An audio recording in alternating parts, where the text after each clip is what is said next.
to make my basic sourdough bread recipe. Super easy. I use this same recipe every single time. Start off with 100 grams of active sourdough starter. Put it on the scale, tear it out, make sure it's at 0, and then of course add your 100 grams.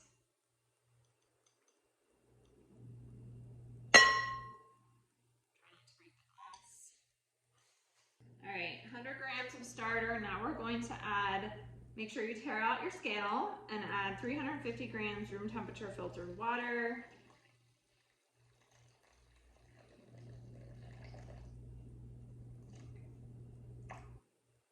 Stir that up really well. I always try to take it off of my scale. Don't want to hurt my poor little scale. So we stir that up until most of the starter is dissolved, but it doesn't have to be completely gone. Okay, if there are a couple little chunks of stuff left.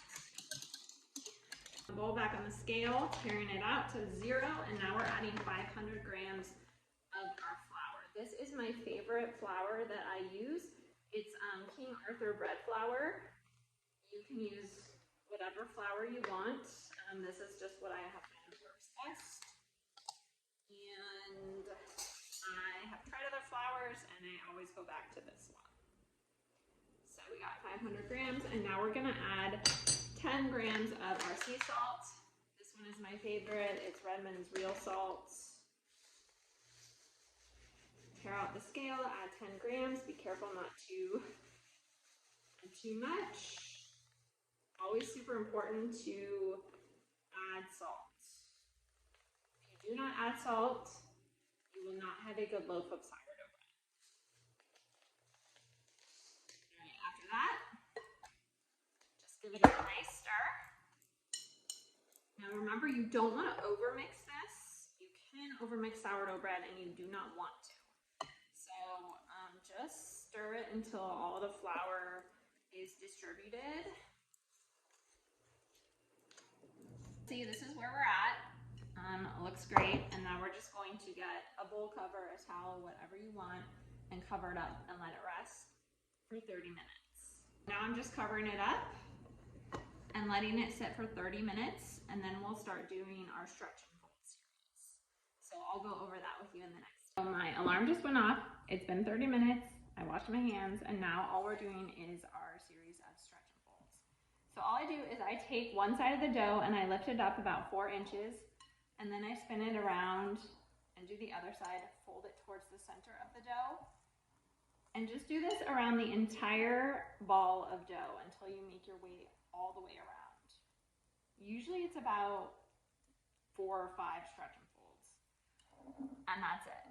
Cover, rest for 30 more minutes. Time for our second stretch and fold set. So you'll see that the structure of the dough is already starting to change. So that is essentially what the stretch and folding is doing. It's creating a lot more structure and strength inside your dough. So that's why it's super important to do this step.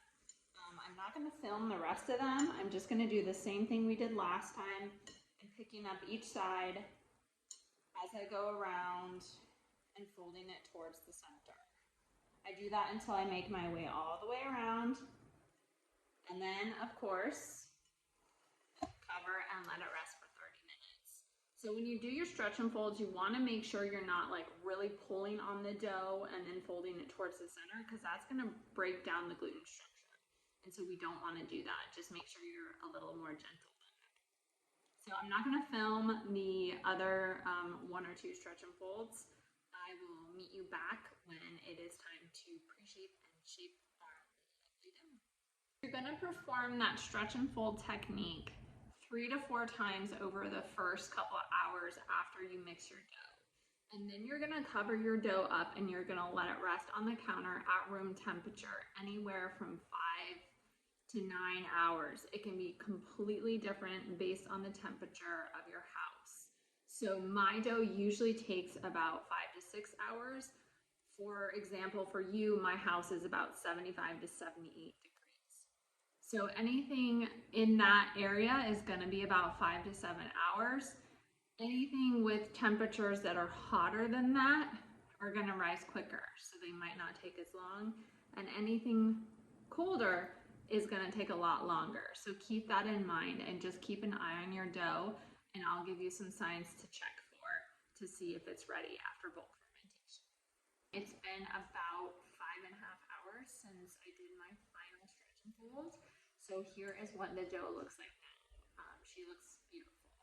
So a few signs you want to look for after bulk fermentation to see if it's ready for its pre-shape are you want some of the bubbles, like you can see in here, and also you want the surface to be kind of a dome shape, and you don't want it to be sticky. So you'll see when I push it, it's not sticking to my finger.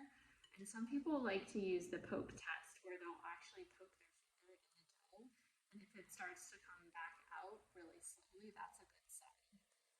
So those are all really good signs this dough is ready to pre-shape. So what I like to do is I like to flour my work surface and also the top of the dough. And then we're going to remove this onto our, they're really handy and very inexpensive. I highly recommend them.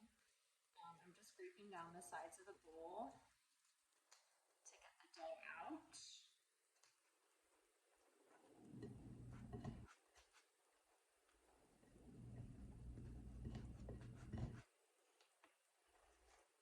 This is what our dough looks like now. It looks beautiful. So this is what I like to do for my pre-shaping. So all pre-shaping is essentially setting it up for its final shaping, giving it a little more strength, tension, texture, just really giving it that really nice strength to help keep it in its shape that you want when you go to bake it. What I do is I take one side, lift it up, and fold it towards the center. Take the other side, lift it up, fold it towards the center, and go all the way around until I've got this nice little ball. And then I flip it over, and I just start to gently use the counter surface. My dominant hand pulls the dough towards me, while my non-dominant hand tucks the dough underneath on the opposite side. And then you use the counter surface to really create that tightness and tension in your dough. And then we just leave it like that to let our bench rest for about 20 to 30 minutes. The loaf has been resting for about 30 minutes, so now we're going to shape it. And all we do is I like to flour the work surface again, and then I flip it over, and then all I do is I take one side and fold it towards the center. Same thing on the other side. Fold it towards the center. And then this part's so fun. I take both ends and just fold it together. And now we're going to use our hands to seal the ends.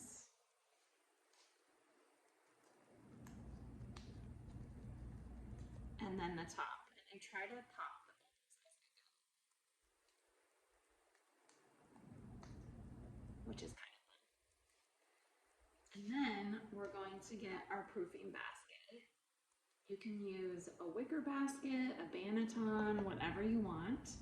And I flour mine with rice flour. Rice flour doesn't have gluten, so it's really good for preventing the dough, from sticking. And then all we're doing is putting it right inside there. Sometimes I will seal it again. And then cover it up and put it in the fridge for the night. And I just cover it with a little shower cap and place it in the fridge overnight. Hey, it's baking day. My favorite part. So I just pulled our delicious loaf out of the refrigerator. She was in there overnight, and sometimes I will plop it in the freezer for a little bit right before I bake it, but I don't always do that, so that's totally optional. You will notice that cold dough is much easier to score, so that is why I like to do that. But I've had my Dutch oven inside my oven, preheating at 485 for about 30 minutes. And now all I'm going to do is I'm going to take my dough out. Isn't it so beautiful? I always love this part.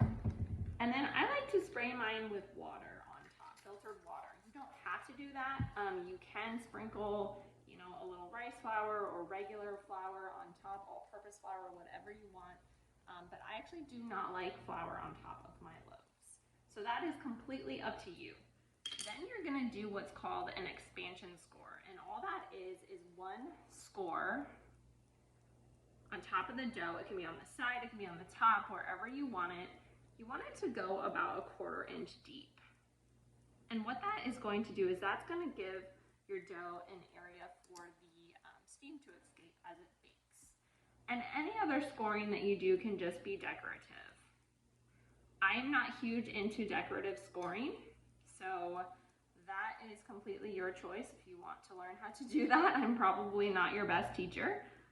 But if you do decide to do decorative scoring, you're going to need flour on top of your loaf. So now what we're gonna do is we're going to take our Dutch oven out. We're gonna place this dough inside, put it back into the oven, and bake at 485 for 20 minutes with the lid on top. Our first alarm went off, so now all I'm going to do is I'm going to lower the baking temperature to 450, and then I remove the lid off of the Dutch oven. So just take that off, and now we're just gonna cook it for about another 15 to 20 minutes. I usually check it at the 15-minute mark and see what it looks like. I don't like mine super dark. So just look at it around 15 minutes, and if it looks baked and you know how you like it, then you can take it out and remove it out of the Dutch oven and let it cool for about 30 minutes to an hour before slicing into it. Always the hardest part, but super important. You never want to slice into a super warm loaf of sourdough bread because it is still cooking and the steam is still releasing. So this sometimes can cause your loaf to deflate. So enjoy, you did it. All right, so timer is going off. I am going to take a peek, and she looks beautiful. It's hot, so always be careful. Here we are. Congratulations, you did it. Don't forget to let it cool.